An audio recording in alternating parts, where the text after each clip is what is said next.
The video for January the 4th, 2017 is a question. Is God all that is? I continue to ponder, wondering about this experience we call human life. All and in all, Ephesians 4:6, of course, is a Bible quote related to some deity we know as God. Logically, looking at the world in which we now live, it does not make sense. How could a loving God be in those purveyors of obvious evil? It's a conundrum those of us who actually think have to face. For me, I've always focused on love and truth as I have understood these concepts. Listening to Bill Donahue, I am challenged to re-examine much that I have taken for granted all my life. I don't know the outcome, since I have to take each day as it comes. I'd like to have faith that it will all turn out good, at least for those of us with honest and upright intentions. See, I always have to clarify, separating good and evil, as I see them. The command not to judge is impossible when living our human lives. We each judge according to our programming and the roles we play. Ah, the paradox. This paradox man has never been able to get beyond that for very long. Indeed, I wrote that blurb early this morning, and I spent pretty much the entire morning till around noon in meditation.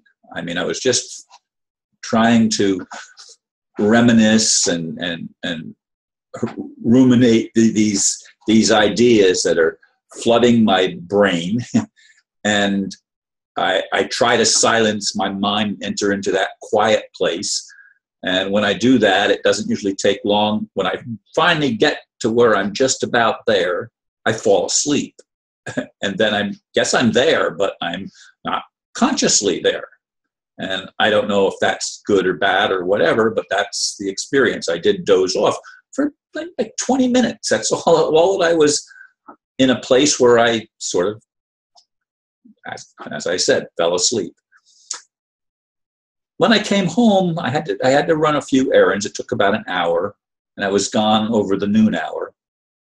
And I came home, and I was sent a video by my friend Margie, by Matt Kahn, K-A-H-N, truedivinenature.com, in which he was basically saying the same thing, that God is all that is, and it's about time that we make peace with everything, because it is what it is, and it's all good.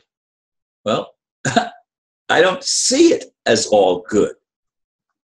I see that the world is filled with insanity. From my point of view, it has always seemed insane that the most malevolent beings are the ones that are empowered, and the most benevolent beings are either silenced, killed, or compromised in one way or another, and they do not get the attention that, as I see it, they would deserve if the universe was fair. All of the lies get perpetuated on mainstream media, and what I see as truth is basically silenced or given a poor standing so that people don't pay attention to it. Everybody seems to be brainwashed by lies, not liberated by truth. And while I agree that truth is not a religion, I came to that conclusion a long time ago. The only thing that's truth to me is love. Love God, love yourself, love your neighbor as yourself. That's it. That's it. At least that's the way that I determined was the totality of everything that's important. It could be summed up very simply in the word love. But we don't know what love is. Look at marriages. They're not love, are they? Many of them. Relationships don't seem to work. I mean, I happened to be sent some information also earlier today from one of my friends who's very well known. Her last name is Eisenhower. Of course, you know who I mean if you are aware of that picture. But she's had a very challenging year in 2016. And several people that I've talked to and communicated with, even over the past few weeks, have said that 2016 was the most desperately challenging year that they've ever experienced. I mean, this is not something that only I had to go through. It seems to be many people that are in my circle or connected in some way to my circle have gone through tremendously challenging times. Now, this whole idea of God, I mean, I'd like to believe, and I've always thought, that God is love. And yet, when I see the things that are allowed to continue to happen, they've not just happened some long time ago, they're continuing to happen in our generation, in our today period of time. Where is God in all of this?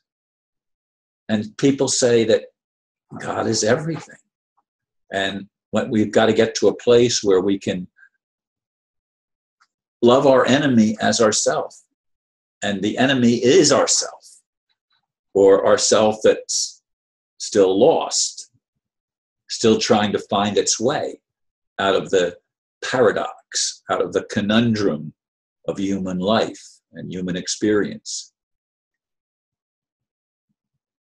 I wrestle, and I continue to wrestle with trying to make it fit together, because it doesn't seem to fit together. It doesn't seem to have an integration point that works to bring the apparent contradictions into alignment with each other so that it makes sense to the mind and the heart. The heart wants to love. And I'd love for all of the dark entities to simply choose to love. Simply choose to be nice and to be good and to be kind to each other. Will that happen? Not without a miracle, not without some kind of a transformation, an energy that descends upon us, rises up within us, and overwhelms us with some power, some feeling or concept or whatever that catches us and brings us into unity. Why is it so hard to unify? Why is it so hard? Why do people seem to go out on these tangents and say that everything is good and that God is involved in the light and the darkness? And it says in the Bible, I create light and I create darkness, and they are alike unto me. I create good and I create evil. Same thing. They are alike unto me. This is supposed to be God talking. And yet we as humans have a hard time, myself included, seeing where this the same force, if you will, creating both good and evil, creating opposites that war with each other, and seeing that as somehow working together for good. It challenges my intelligence, it challenges my sensibilities, it challenges everything that I feel that I am. Does anybody else have struggles like this? Am I the only one that wrestles with these concepts that do not seem to make sense? Let me know. Thank you for listening. Namaste.